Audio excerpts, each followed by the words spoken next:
All right, the other day, I promised y'all an episode where I was going to go in on steeplepeopleness. And I think one of the first episodes I did for this was a steeple people rant, like fused into the political situation. And I try not to go too hard on that because it is such a poisonal thing, you know? And anytime I talk about steeplepeopleness, there are always folks that fly into the comments to go, they're not real Christians. And okay, look, you're telling the wrong person. Like this thing, it's just like with the cops, right? We can sit here and say, not all of them, or, the men, not all cops, but the ones that are silent are just as complicit. And we see what happens when continued silence or insisting that someone else take the responsibility of differentiating between the good ones. And in the meantime, here we are. Okay, so as someone who is deconstructed, as someone who grew up in the extreme conservative white Christian nationalist cult that it is, and anyone else who grew up in it and has gotten out knows how dangerous these people are. This is a cult of the very worst people that are out there to offer. And occasionally some good people might get like swooped in, a friend of a friend might end up going to the church and they really like the music or something. And, so they're sprinkled in, but the heavy hitters, the main populace of them, it is built now not to appeal to people who are seeking to be uplifted and people who are seeking hope. That's what it used to be about. Allegedly, I honestly can't speak for the past. I wasn't there. I know it's always been used as a political tool and an excuse to do things, slavery being one of them. But it is now just a criminal cult. They recruit from prisons and jails. They recruit some of the worst offenders. And I'm not saying that people can't change. This is not a knock in saying that folks can't rehabilitate. I'm talking about a specific tactic perpetuated by a very large, organized institution to find, seek, root out problematic people and to tell them that they're fine. And there's a magic thing that they can do that will wash away all their sin and guilt. And anytime they do this thing again, it's not their fault. They have a demon. Their demon's oppressing them. It's not their fault they keep doing this horrible thing and having these horrible urges. So whenever they fall weak to their demon, it's not their fault. They can just pray it away again. And they're clean and fresh and innocent.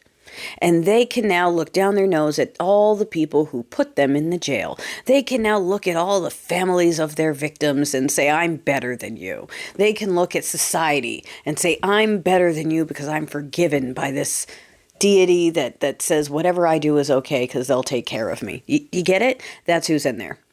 Okay, a lot of those and a lot of professional con men. A lot of whether they were reformed and jailed, or they're just people who figured out a long time ago that you can convince people to give you their money if you just tell them what they want to hear. You find a bunch of angry people that should have a therapist and tell them, no, you're fine. You know what? You just need to give me money and pray to this deity. And you're upset because of brown people that are living off of your taxes. You're upset because it should be all white here, and you have to look at others. You're upset and unhappy because there are trans people in existence just living their lives, having nothing to do with you, but they exist, and they might try to convince someone in your family to be like them. You have every right to be upset that you're not allowed to be you in the world, that the whole world is trying to change you and tell you something's wrong with you, and they put this persecution complex onto people who are already predisposed to narcissism. And you tell them that there's an all-powerful deity that has their back and every thought in their mind is right and everything they want to do is good. And when good things happen, it's because they're being rewarded. And when bad things happen, it's because the devil and the demons are after them and nothing is their fault. And everything they want is right. And when I say nothing is their fault, I don't mean the little stuff. I mean, again, we circle back to them recruiting intentionally from some of the most dangerous or worst offenders possible. It is so bad that these people have generated the need for an industry of insurance that covers their molestation. Okay? Who else gets that kind of insurance? The fact that that exists and the fact that it's been normalized circles back to my point of why I wanted to do this episode. These people, these horrible people, have done horrible things so much that it's spawned a multi-million-dollar industry to pay for their constant, regular, unapologetic indiscretions.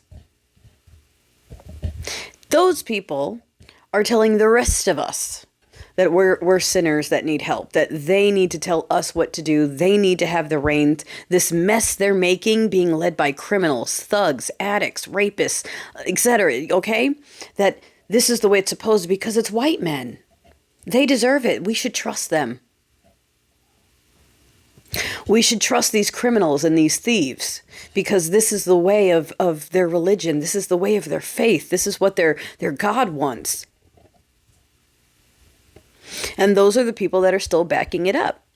Most people have woken up. The ones that are not waking up, or most of the ones that are refusing to wake up, I should say, are the ones that are still in this because it has been infused to their faith and they believe that this person is some kind of spiritual leader and vessel that's doing great things that they believe blindly. They don't have to understand how it's bad and why it's good. They just have to trust and have faith in this obvious shit show because they don't want to believe what they see. They were told that this is a vessel. So here we are. They have the reins on everything. They're making a complete mess. And we are still sitting around going, yeah, let's see if we can play by the rules. How can we legally deal with these people who told us, hey, once we get absolute power, we're iron fisting this thing.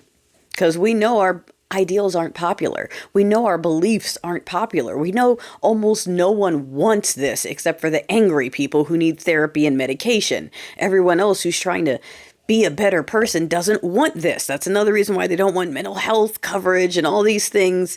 It's because empathy, that's a problem when you want everyone to look forward to things like watching families get raided on television. You can't do that when the population is filled with educated, empathetic people. You can only do it when it's a bunch of knuckle draggers that are going, yeah, J-Boo's lacks this. So that's what they produce. And they're not going to leave because a court said something. We don't have the time to process paperwork and wait for cases to be built. We are, 2 weeks, 3 weeks in, and they're executive ordering the dismantling of the Department of Education. They're bombarding, blitzing people with their executive orders, and sure, some won't hold up right now, and it makes us look stupid in a lot of ways, and yes, there's a strategy to it in the blitz, but it's also things that they are actually trying to do. They're just throwing a lot right now for multiple reasons, but one of them being the major smokescreen, the one a lot of people are missing, which is that they're not actually prepared to take on a full martial law situation. They don't have enough loyalists in place. They don't have enough pieces in place for them to do the full iron fist. So they're threatening you with it, and they're terrorizing you with all these other horrible things so that you don't realize that it's just the man behind the Oz mask pulling levers, and there's not really smoke or fire, or there's not a whole lot yet. They're putting it together. But as of right now, they could be overwhelmed. And like I said, we have to physically remove these people, all of them, not some. We don't want one to go. They all have to clear house. Every single person, whether they actively participated or were silent and quiet and watched it happen, has to go. Okay? They failed us. They failed the Constitution they pretend to love so much. It is on us to save it and fix it and put everyone else back in their place. That's what I think. But yeah, the steeple people-ness. Huge part of why we're here.